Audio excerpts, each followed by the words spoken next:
Hello again. You know, as an internet reviewer, there is little in this world that is more satisfying to me than seeing people actually take my critiques and criticisms to heart. Like when I said that Chopkick Panda isn't really all that bad of a movie for being a cheap knockoff, it seems that Video Brinquedo agrees with me. And as such, they've combined forces with Gaim Americas to bring us Chopkick Panda and Friends. I am not even kidding here. It's not enough to simply try to sell 3 of their own movies in a neat little bargain pack. They have to have a movie from a completely different company to play the headliner. And while I do still think that Chopkick Panda is pretty good as far as cheap knockoffs go, it shouldn't be the movie you want to latch onto in order to boost sales. I don't think you're going to find too many retailers running out of Chopkick Panda DVDs, right? First up on our roster of Brincadian bottom feeders is The Frog Prince. And because sucking at 3D CGI was getting kind of stale, now we get to see these animators suck at doing Flash. Wow, these guys are really broadening their horizons, aren't they? I wonder what kind of animation they're gonna suck at next. Coming soon to DVD, The Lego Movie. Everything is awful. I remind you, this movie is sharing the same DVD as Chopkick Panda, which boasts Flash animation that isn't brilliant, but at least it's decent. I don't see how it's a good idea to remind your audience that they could be watching something that's easier on the eyes. Anyway, our movie opens with Princess Iria, who seems to be very hard to impress. Wow, what a beautiful shell. But there's really nothing special about it. This shell is so not special that it compels me to say wow in regards to its beauty. Wait, what? Her father, King Dongo, try to find an innuendo in that name, is upset by how Iria keeps turning down every eligible bachelor who comes a-courtin'. Why did you turn away Prince Zumbo? He's the 5th eligible bachelor you turned down this month. At best, he was normal looking and not different from the others. If I'm gonna marry someone, he's got to be a genuine Prince Charming. And according to this wacky made-up country's laws, if she doesn't marry within the month, she is going to lose her inheritance. That's right, miss. Your own financial future is on the line, and your country may be in danger of falling into political unrest, but that's fine. You look for seashells. She goes back to her poorly drawn bedroom later that night, where she talks to a disembodied voice calling itself the Spirit of Nature. I was merely assigned the mission to give an oracle to Princess Iria. You don't say, and pray tell, what might that oracle be? In the morning, when you leave your house, you must marry the very first creature you encounter that talks to you. That's the silliest thing I've ever heard. But if that's the way it is, then that's the way it is. The first animated black princess since Disney's Tiana, and she's a complete moron. How progressive. Speaking of Princess Tiana, it didn't take a whole lot of convincing for her to believe that this frog talking to her was actually a prince put under a magic spell. I mean, hey, it's a talking frog. I'd believe it. In this movie, it turns out that the Spirit of Nature is actually the titular frog prince himself, so why doesn't he just say that he's actually a prince? Anyway, she tells her father about what she was told last night, which he actually seems rather pleased about. There is a prince named Zangui-Do, whom I have learned is coming here because he seeks to marry you. Zangui-Do? What kind of crazy name is that? It could be worse. If his name has any weird punctuation in it, at least it's silent. I'm sorry, but this is not how you spell Ladasha. Without even knowing the Zin-Guin-Dum guy, it sounds like you're saying I have to marry him. By the way, if you can hear past the insufferable dialogue, take a listen to the music.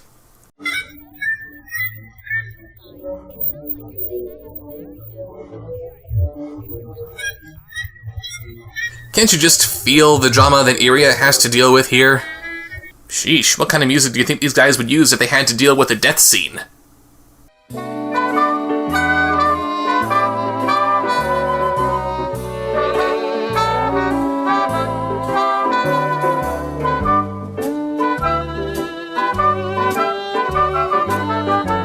She finally meets the frog who's been posing as the Spirit of Nature, and again, he doesn't tell her that he's really a prince, and she tells the frog of her own troubles. I'm constantly being pushed into various marriage proposals.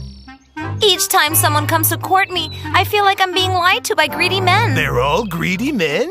They're all just a bunch of boring, greedy, ordinary men. Well, I gotta give the movie this much. It certainly knows how to paint its protagonist as a real brat.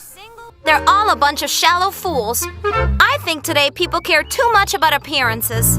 I just didn't like him, and besides, he was very unattractive. At best, he was normal looking and not different from the others. Bratty and hypocritically self-righteous.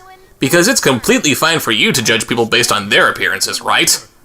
Before she meets this new prince, who apparently knows a really good hairstylist despite living in a society where they still wear animal skins, the frog tells her to plug her ears to save her from having to marry him.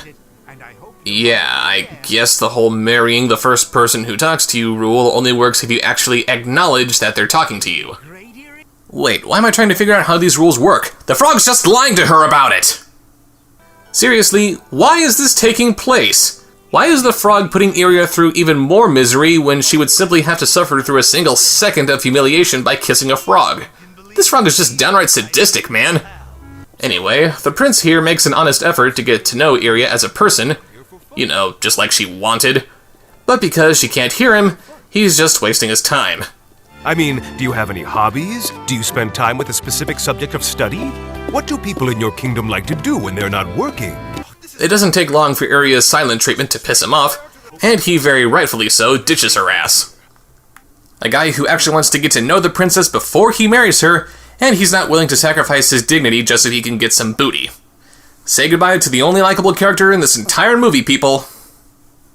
She goes back to the frog and thanks him for keeping her from marrying a very probable Mr. Right. Thanks to you, I got rid of this wannabe husband. How could I ever properly thank you? Well now, how about a nice little kiss for me, my dear? That's a good one. Give you a kiss. Me kissing a frog. Imagine that. A kiss. Good one. You're funny. Imagine that. Wow, is she a bitch. The frog argues with her about her obvious hypocrisy, but she still refuses to kiss him and admit that she's wrong.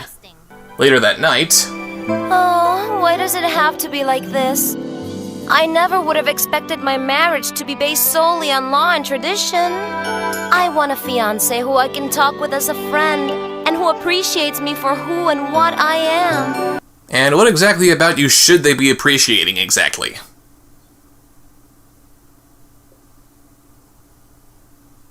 Yeah, thought so. The frog talks to her again as the spirit of nature, and again, she's adamant about not kissing the horrid, disgusting little frog despite her claims that she isn't concerned with how it would look. You know what, frog? Just hop on over to some other kingdom to find another princess. It might take a few days, but how many times do you need to be turned down before you realize that this brat is a lost cause? Oh, and if you're still in doubt over how hopeless she is, look at how she reacts to her father telling her that she has to marry the Prime Minister. Are you kidding? You mean that short, dumpy old man? He is a boring, clumsy old man who has horribly bad breath. Other than that, he's quite a treat. Oh yeah, this girl is redefining the word cray-cray every hour on the hour. She wants a Prince Charming, and she dumps several. She's insistent on good looks, but despite this Prime Minister's bad looks, he's quite a treat. And now all I can do is breathe a sigh of relief for the last prince who dumped her. Seriously, dude? Bullet dodged! So she cries about how horrible her situation is, and I'm crying right along with her because I feel so sorry for her. And then she meets the Prime Minister, who it seems is a cranky, chauvinistic douche. A woman must know her way around a kitchen. Women should know how to cook and clean. That's the way the world works. I keep my women on a short leash. I brought the Prime Minister to meet you. Is that all of her? Wow, she's so skinny I can see her bones. I like bigger women. Get up and go fetch me some cold juice. Go on, girl, and while you're at it, go and fetch a needle and thread. I also need you to fix my coat. I'm sure that the movie wants us to hate this guy, but all I can say at this point is, serves you right, biatch. And why does he not recognize her if she's already familiar with him so that she refers to him as quite a treat? Why would she think that this guy is a treat in the first place? Anyway, she confesses to her talking to the frog outside the palace earlier, which means that she has to marry the frog now. Our quick and pointless plot cul-de-sac is over. So she finally kisses the frog, and he turns into... Wow, you're really serious with this design, aren't you, movie?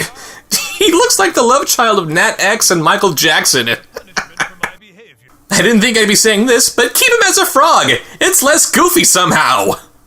Many years ago, a witch turned me into a frog as a punishment for my behavior. I was a handsome but arrogant young man, and nothing was ever good enough for me. Still good looking. The witch chose to turn me into a frog so I could learn to be humble. Yeah, why are you only telling her this now? Telling her right at the beginning would have saved us a lot of time, you moron. So Iria gets to live happily ever after with her Prince Charming, meaning that she's learned absolutely nothing. So that was The Frog Prince, and so far, it's the worst video Brinquedo movie that I've seen yet. It's especially bad that I have to call it that after I gave a relatively positive review to the last Brinquedo movie I saw, but really, this is just awful. The animation is ugly and robotic, the music's a complete joke, the voice acting is grating, the story is padded with lots and lots of nothing, the characters are all obnoxious, and again, Iria learns nothing by the end of the story. She offers one teeny tiny little concession that maybe she should live life by some more realistic standards, and then she's instantly rewarded with the prince of her dreams. Yeah, great lesson there. Seriously, the only real morals that you can get out of this movie is either lie to get what you want out of life, or dump your crazy girlfriend at the first sign of trouble. And as eager as I am to banish this movie into oblivion, I'm afraid we're not yet done, ladies and gentlemen. Oh no, we've still got 2 more movies left on this DVD to review. So until then, see you next time. Sweetum's gonna hit and smash. Turtle frog, froggy cash. Sweetum's find that frog and mash. Polly Wally Froggy get mighty bash.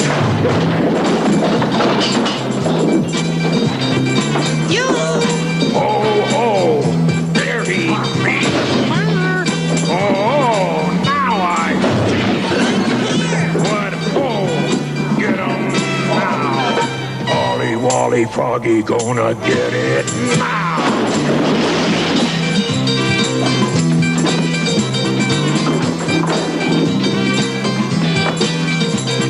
Sweetums, get that froggy now. Froggy will be Sweetums chow. Sweetums, get that frog and how. Polly Wally Froggy get a mighty pow.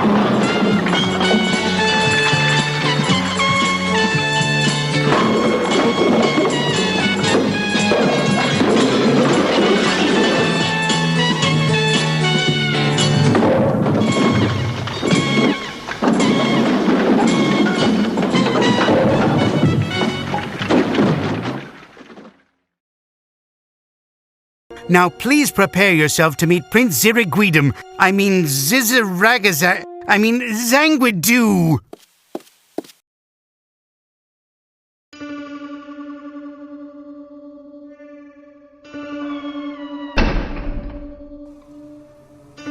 Subscribe, like, follow, comment.